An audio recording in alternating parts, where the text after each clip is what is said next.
Michel Aubry, vous êtes artiste, plasticien, enseignant à l'école des Beaux-Arts de Nantes, metteur en musique de monuments, metteur en musique de meubles, de costumes, également auteur de plusieurs films dont on verra sans doute au moins un extrait. Michel Aubry, on commence donc avec vous. Vous souhaitez présenter votre travail avec des musiciens sardes. Il s'agit en fait de sculptures sonores. C'est à vous.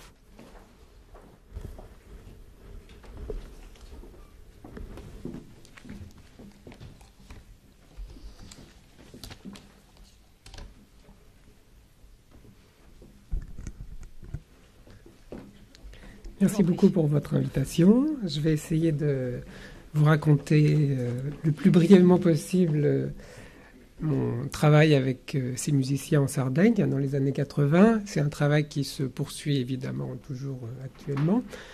J'ai commencé cette présentation qui tournera autour d'une dizaine d'images et d'un extrait de film, j'espère que nous aurons le temps de le voir, par un objet, une installation, un accrochage qui est actuellement à la Biennale de Rennes, Biennale d'art contemporain, visible actuellement, qui n'a donc pas de rapport avec les instruments sardes et les roseaux dont je vais vous parler par la suite, mais qui a l'intérêt d'être visible et de boucler avec mon intervention, puisqu'il s'agit d'un accrochage de tapis qui font partie de ma collection personnelle, que je dispose d'une manière murale et qui sont pour la plupart des tapis qui ont été réalisés en Afghanistan pendant la guerre avec l'Union soviétique.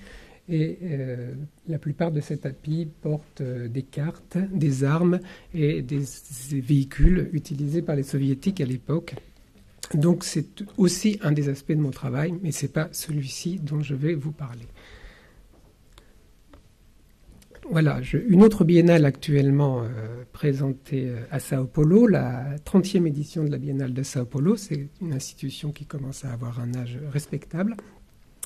Biennale d'art contemporain, où Luis Pérez Oramas, le commissaire cette année, m'a invité dans le cadre de la biennale qui s'appelle Imminence des poétiques, à présenter deux installations. Donc une installation avec les tapis dont je ne vous parlerai finalement pas, mais une autre que j'ai appelée la loge des Fratellini, qui me permet souvent de rassembler des objets qui m'ont accompagné la plupart du temps dans mes tournages, dans mes films, dans mes expositions, et qui rassemblent des costumes, accessoires et objets comme par exemple ces meubles mis en musique avec du roseau de Sardaigne. Alors, le fronton de la loge, c'est l'entrée de la loge, qui est un espace dans lequel, évidemment, on prépare des spectacles, des performances.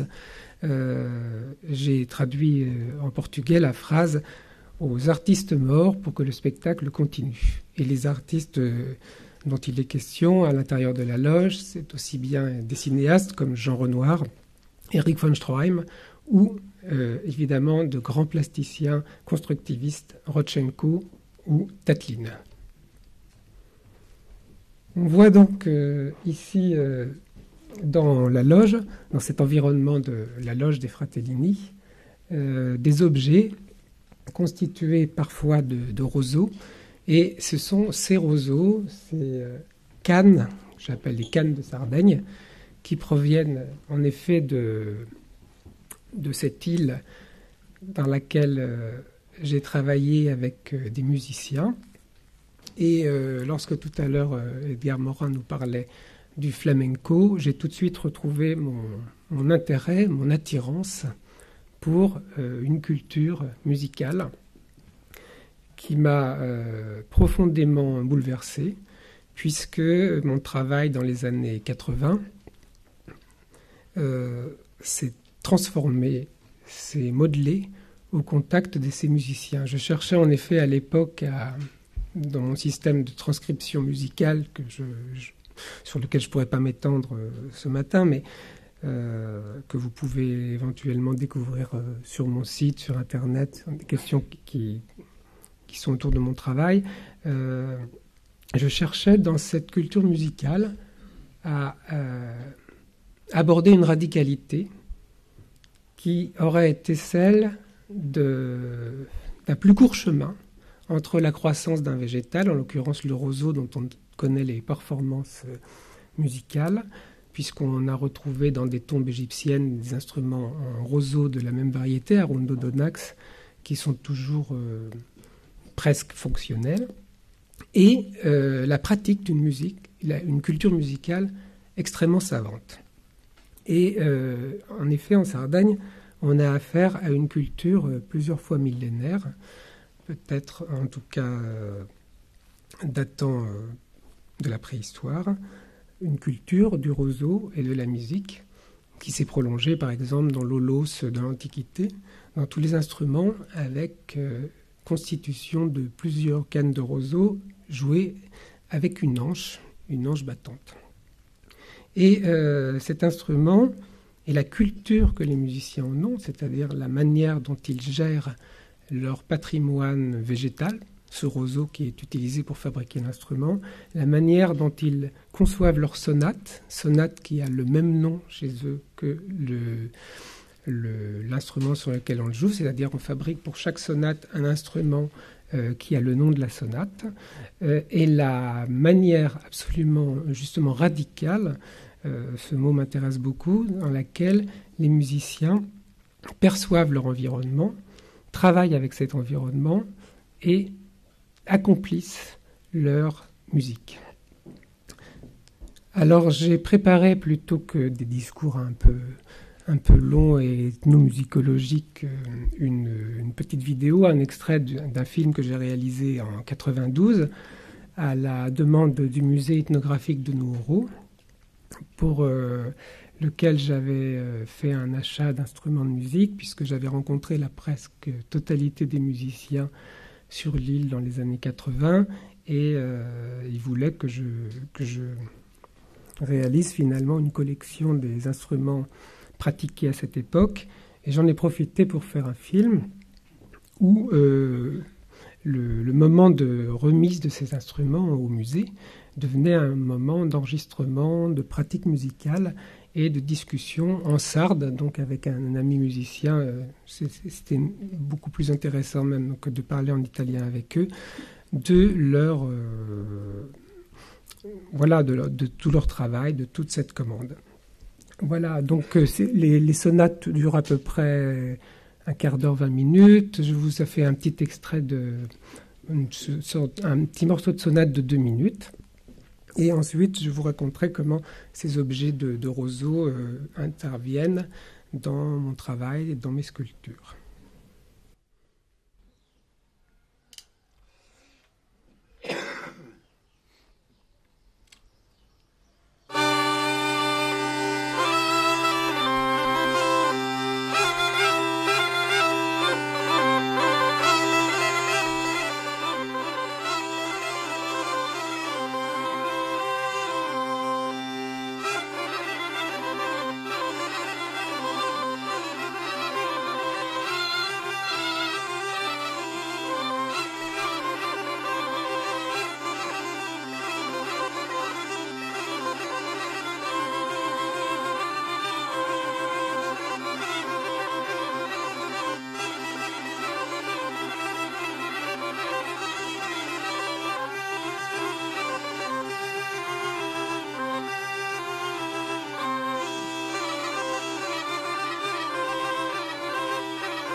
Aurelio Porcu, le maître qui est malheureusement mort, que j'ai rencontré dans les années 80 et qui a été vraiment pour moi un ami et un maître incontesté dans ce que je recherchais là-bas, c'est-à-dire cette manière de travailler avec ce roseau, cette manière d'être en rapport direct avec le fait musical, avec la culture musicale, dans tout ce qu'elle comprend de global.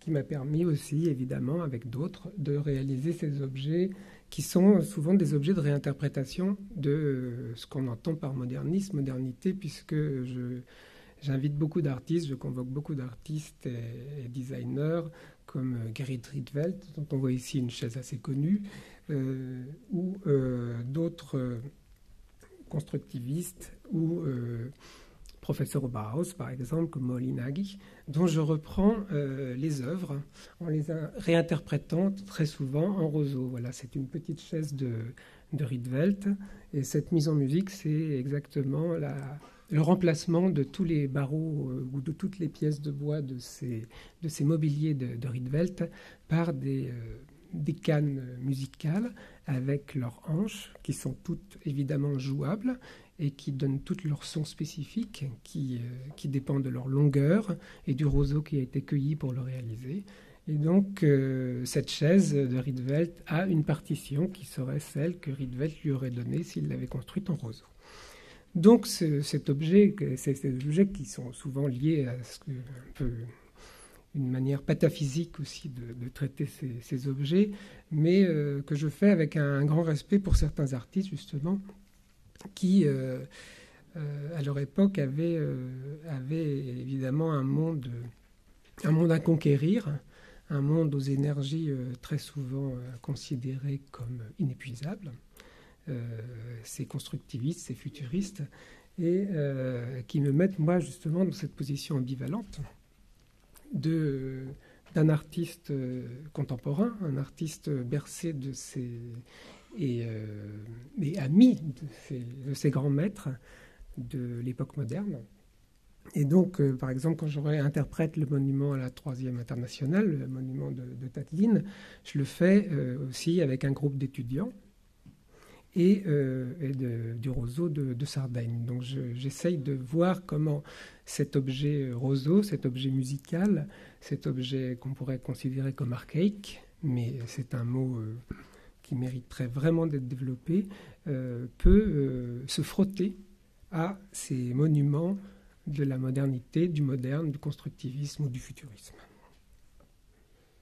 Voilà, une autre vue de la tour de Tatlin à Vastivière. On a l'impression que c'est une maquette, mais c'est un objet qui essaye de respecter l'original, c'est-à-dire la maquette originale de Tatlin, c'est-à-dire 4,60 m de haut. Et par rapport à ces questions, justement, dans la loge des Fratellini, que je vous ai présentée au début, qui est en ce moment visible à la Biennale d'art contemporain de Sao Paulo, j'ai réinterprété, mis en musique, beaucoup de costumes d'artistes, puisque tous ces artistes avaient vraiment cette envie, cette fascination pour l'implication dans la vie quotidienne. La nouvelle vie quotidienne de Tatlin, c'était d'ailleurs des vêtements, c'était des objets du quotidien, des objets qui n'ont pas trouvé leur place malheureusement dans l'Union soviétique de l'époque, qui ensuite étaient balayés par le réalisme socialiste, mais qui ont le mérite d'avoir, en tant que père fondateur, en tant qu'organisateur d'un monde utopique, d'avoir existé et d'avoir permis de réfléchir sur ces univers de forme et leur implication dans le quotidien. Donc évidemment, sur ce monde qui est complètement basculé, j'aurais voulu terminer par un extrait d'un film de Vertov. Je pense qu'on n'aura pas le temps. Malheureusement, voilà. Donc je suis l'oiseau de mauvais augure. Non, nous n'aurons pas le temps. Donc je vais un peu... Mais on consacrera quelques minutes pour des échanges qui pourraient être aussi très enrichissants. Et je pense que, bon là c'est une curiosité par rapport, que je peux vous donner par rapport à mon travail, une curiosité par rapport à ce travail avec les musiciens en Sardaigne ou avec ce que je fais de ce roseau et la manière dont je l'intègre. Mais bon, pour beaucoup d'artistes occidentaux de ma génération, les formes les plus abouties du modernisme ont ces œuvres que j'appelle souvent des fétiches, et leurs créateurs nous accompagnent comme des figures héroïques qui hantent le monde contemporain. Alors évidemment, les débats théoriques des dernières années, quand même, nous ont permis de repenser les études postcoloniales à la manière dont les questions de modernité sont directement à l'œuvre dans le travail des artistes contemporains, et comment, justement, ces frottements entre des cultures tout à fait savantes, mais souvent orales, peuvent s'intégrer, s'imbriquer et se joindre avec souvent du bonheur, je trouve, dans des moments de création qui sont souvent des moments, justement c'est pour ça que je veux vous les présenter pas de manière innocente, des biennales d'art contemporain que l'on retrouve circulant un peu partout dans le monde, comme elles pourraient circuler d'aéroport en aéroport. Voilà, donc ça c'est pour moi une pratique qui a été essentielle et qui continue à me faire réfléchir sur ces questions. Et j'espère ensuite que, dans le cours d'une discussion ou par la suite, on pourra repenser à ces moments. Voilà. Merci Michel Aubry. Merci. Merci. Et je suis... Ce sera sans verre. Yannick Jolin, c'est à vous. Bonjour. Vous êtes un homme de scène, un homme de toutes les scènes, des villages, les grandes villes de France, conteur, comédien, acteur. Vous êtes également un grand défenseur, on parlait des langues qui disparaissent tout à l'heure, vous êtes un grand défenseur de la diversité linguistique, directeur artistique de Nombril du Monde, dont vous nous parlerez. Mais d'abord, vous m'avez confié que vous souhaitiez rebaptiser ce colloque « Culture et développement durable », ça ne vous plaît pas? Oui, non. Culture durable et développement, c'est ça qui vous plaît? Oui, c'est ça. C'était culture durable et développement. C'est ce qui me semblait plus adapté, enfin, en tout cas, vu de mon nombril du monde, puisque j'arrive au bon moment pour parler à la fois du local et du global, puisque je suis représentant d'un village, Pougnérisson, qui est un des nombrils du monde, parce que toutes les histoires du monde sont parties de là au moment de ce qu'on appelle le Big Bang mythologique. C'est-à-dire que toutes les histoires qui sont racontées dans le monde entier actuellement, qui sont là aussi pour élever le niveau de conscience de cette humanité en métamorphose, toutes les histoires qui se racontent sont parties de Pougnérisson, un minuscule village du Poitou-Charentes, qui pourrait être en lien aussi avec un autre village du Québec, qui est Saint-Élie-de-Caxton, puisque là-bas, il y a un dénommé Fred Pellerin qui a les mêmes attributs que moi, c'est-à-dire qui part avec deux choses normalement totalement has-been, c'est-à-dire un village et un métier de conteur. Est-ce que ça a encore un sens de raconter des histoires aujourd'hui? Pourtant, oui, ce sont deux choses qui s'inscrivent dans le durable. Hein. Et Pougnérisson et le nombril du monde, un des nombrils, on est d'ailleurs le siège de l'Association mondiale des nombrils du monde, on est lié avec Delphes, Cusco, Rapa Nui, l'île de Pâques, enfin un certain nombre d'endroits comme ça. On est aussi le siège de la faculté d'ombilicologie, c'est-à-dire que moi je suis un des directeurs c'est la science qui cherche que le nombril a dans le ventre. Et donc c'est un endroit très important qui essaie de comprendre pourquoi l'homme a dérivé autant vers une espèce de nombrilisme pathétique, qui fait que même avec les meilleures intentions du monde sur le développement durable, on assiste à une accumulation de gens qui sont tous pleins de bonnes intentions, pleins de beaux projets, et qui travaillent tellement peu ensemble et qui ont tellement peu envie de faire quelque chose de commun et d'abandonner les petits égos définitivement ombilicaux, que rien n'avance, que tout se bavasse, qu'on partage énormément de salive, mais qu'au niveau de la réalité des actes, on a beaucoup de misère. Alors, voilà, moi je suis de mon village ridiculement petit, 360 âmes, Pougnérisson, avec du minerai de Comte, qui est la seule richesse locale, c'est-à-dire c'est du granit. Vous savez, quand il y a eu ce fameux Big Bang mythologique, c'est l'explosion première qui se répand, et localement, ça refroidit, ça donne du granit. Ce granit, c'est donc du minerai de Comte, qui a été exploité jusqu'au Moyen-Âge, jusqu'à la guerre de 100 ans, parce que les Anglais ont fait le siège de Pougnérisson, ont pillé la mine et sont repartis. Et là a commencé à se développer l'univers et l'imaginaire anglais qui n'aurait jamais existé avant sans Pougnérisson.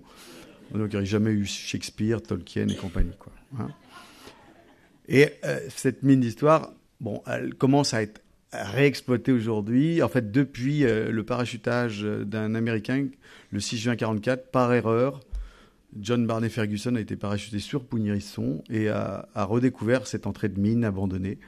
Et depuis, on est en train de travailler là-dessus, sur cette réhabilitation de la mine d'histoire. Et donc, Pougny-Risson est devenu, en 20 ans, un lieu absolument fondamental de l'histoire de l'humanité, et ce n'est pas encore assez su. Et je suis là aussi pour dire ça. C'est-à-dire que peut-être que le sauvetage du monde ne viendra pas de ces lieux de l'institution, comme nous sommes aujourd'hui dans un lieu de l'institution. Si vous voulez tuer toute initiative, fabriquez de nouvelles institutions. Et donc, ça va, ça fait des magots aussi après. Peut-être que le sauvetage de l'humanité partira des petits villages comme ça, de petites initiatives. Et je crois qu'on l'a entendu pas mal ce matin finalement, que d'initiatives très très locales, de gens dans la boue, les mains dans la boue, des gens qui cherchent leur centre et qui essaient de rester en contact avec ce que l'humanité a de plus précieux, c'est-à-dire rester en contact avec soi-même pour devenir un humain qui ne s'échappe pas de lui et qui ne va pas se perdre dans une somme d'envie et non plus aller satisfaire ses besoins profonds. Et au-delà de la blague ou de la mythologie du nombril du monde à Pougny-Risson, ce qu'on essaie de faire, ce que les gens autour de moi, la communauté des gens qui habitent là, essaient de faire, c'est aussi essayer de faire un inventaire d'une singularité, de quelque chose qui est unique, qui fait que quand on a conscience de cette singularité-là, on tient plus debout sur une terre, et je crois qu'on n'a plus besoin d'une identité de paravent, de folklore à l'extérieur. Et on est, je crois, plus ouvert sur le monde, et on n'a plus peur de ces dangers du localisme dont parlait, je crois, Simon, voilà, tout à l'heure. Et ce village-là, cette initiative-là n'est pas née de rien, elle est née d'un grand mouvement d'éducation populaire qui a commencé en France dans les années d'après-guerre. Éducation populaire, c'est devenu un gros mot, et pourtant ça a été fondamental dans le chemin vers la culture qu'ont fait un grand nombre de gens dans ce pays, en tout cas en France. C'est ce troisième pilier de l'éducation, après la famille, l'école, l'éducation populaire. Parce que la culture, celle qui est exogène, on n'y accède pas comme ça, il faut des marches. Et ces marches, l'éducation populaire a été pour un grand nombre de gens un endroit fondamental de ça. Et moi je suis né là comme ça, en faisant, à 15 ans, en allant faire du collectage d'histoire, en allant auprès des vieux d'un pays, collecter des chansons, des manières de vivre, des morceaux de langue. Parce que là, on nous disait, mais si on n'apprend pas à reconnaître les richesses d'un pays, de celui qui est autour de nous, on n'apprendra jamais à grandir droit sur une terre et à pouvoir s'ouvrir au reste du monde. Et ce mouvement qui s'appelait l'UPCP, qui était plutôt en Poitou-Charentes, mais qui a été dans les années 70 à 90, grosso modo, a été un mouvement assez important localement, qui a généré plein d'initiatives, plein de gens qui ont fait il y a eu des initiatives de développement culturel formidables à ce moment-là. Et Pougny-Risson fait partie de ces initiatives multiples qui essaient de faire, dans un milieu rural qui a perdu un grand nombre de ses attributs, enfin vous savez que le village n'existe plus, il est mort, il est complètement effondré sur lui-même. Comment, en milieu rural, avoir des initiatives, mener des innovations. Et c'est ce qui se passe dans cette aventure qui a commencé par un festival du Nombril du Monde, où on a jumelé Pougny-Risson avec on est un des seuls villages de moins de 400 habitants jumelé avec l'Étoile polaire, par exemple. On a fait des grands mouvements, des grandes choses l'année passée pour le développement global, juste pour le développement, oui, durable. On a fait un rassemblement de 1000 glacières pour le réchauffement climatique, qui a été une initiative fortement appréciée, puisque tout le monde est arrivé avec sa glacière bleue, que nous avons largement ouvert et dispersé. Et on a, n'est-ce pas, fait partager à tous ce que tout le monde avait amené dans ces glacières. Donc, je voulais dire ça. Je voulais dire ça. C'est bien, je suis bien parti pour m'enferrer totalement. Je n'ai pas voulu prendre de notes pour faire voir que l'oralité avait encore plus d'importance que l'écrit. Mais finalement, dans ce monde de l'écrit qu'est la France, j'aurais dû peut-être écrire. Mais en fin de compte, ça n'a aucune importance. Ce qui est important, c'est de témoigner que dans des villages comme Saint-Élie-de-Caxton ou Pougny-Risson, il y a des gens qui mènent des initiatives, qui s'inscrivent dans du durable, mais qui n'ont pas besoin d'avoir le mot développement durable pour mener cette action-là. S'inscrire dans la vie d'un village, quand on fait partie de cette culture endémique, comme disait M. Gala tout à l'heure, bien sûr que c'est une nécessité vitale. Après, la culture, c'est vrai qu'aujourd'hui, dans ces villages-là, il y a souvent un grand désert culturel, un grand... Putain, mais comment ça se fait que je suis en train de me ramasser, moi qui suis un mec de scène et qui suis capable de raconter des histoires devant des gens depuis des années. Mais je pense que c'est ce machin qui me tue. Non. Alors, pour me reprendre avec un micro à la main, pour les 5 minutes qui restent, qui me restent... 3 minutes même. Ouais, 3 minutes même. Témoigner de ce village-là, c'est dire aussi que à Pougny-Risson, qui est un des nombrils du monde, relié à tous les autres nombrils du monde, il y a une communauté de gens qui a voulu se prendre en charge en mélangeant 3 choses fondamentales qui sont un artiste créateur avec une population de bénévoles, de gens impliqués sur le territoire, et puis la nécessité d'avoir des technocrates à l'extérieur, puisqu'on a eu besoin d'avoir un soutien de l'argent public, bien sûr, parce que pour la structuration d'un développement, d'une action culturelle de fond sur un territoire, bien sûr que ça demande une volonté politique. Et sans cette volonté politique, il n'y aurait jamais eu, depuis 25 ans, une inscription dans le territoire d'un festival qui a donné lieu à un jardin des histoires. Ce jardin des histoires accueille 5000 enfants par an qui viennent travailler sur leur imaginaire, qui viennent écouter des contes, qui viennent essayer de travailler la créativité dans ce lieu-là précis. Et il n'y aurait jamais eu cela sans une volonté publique. Et c'est là où l'argent public doit pouvoir avoir un effet vraiment. Et le problème aussi actuellement dans l'argent public, c'est que le mot culture n'est pas très précis. Comme disait M. Morin tout à l'heure, il y a un panel absolument énorme, et actuellement on est beaucoup plus dans la communication culturelle, dans les villes en tout cas. Je pense qu'on va vers un effet de féodalité qui va être de pire en pire, puisque les politiques locales veulent de plus en plus prendre la main sur la culture, et donc on est soit dans de la consommation culturelle, soit dans la communication culturelle, avec des maires des campagnes, des maires des villes qui veulent se faire photographier avec la star locale qui vient. Et pour eux, la culture, de plus en plus, se réduit à ça, revient à ça. Et si l'argent public ne se concentre pas sur des choses plus fragiles, plus, en tout cas, bien sûr que les banlieues, bien sûr que les espaces urbanisés fragiles sont à aider fondamentalement, mais les campagnes qui actuellement sont dans une grande déshérence, il y a vraiment quelque chose à y faire, parce que c'est là qu'on est en train de perdre les gens, et qu'en plus il y a une radicalisation politique, comme vous avez pu constater depuis quelque temps, parce qu'un nombre de campagnes sont absolument abandonnées, et que si on n'y injecte pas une dynamique culturelle, sans doute qu'on va vers des moments difficiles, vraiment une vraie déshérence culturelle. Et voilà, juste pour finir, divertir n'est pas un gros mot, mais on a perdu le sens premier. Divertir, c'est dérouter pour changer son regard et comprendre le monde différemment, mais avec une idée de la joie dedans. On a gardé que l'espèce de joie superficielle du mot divertissement, mais le mot divertir est un très beau mot.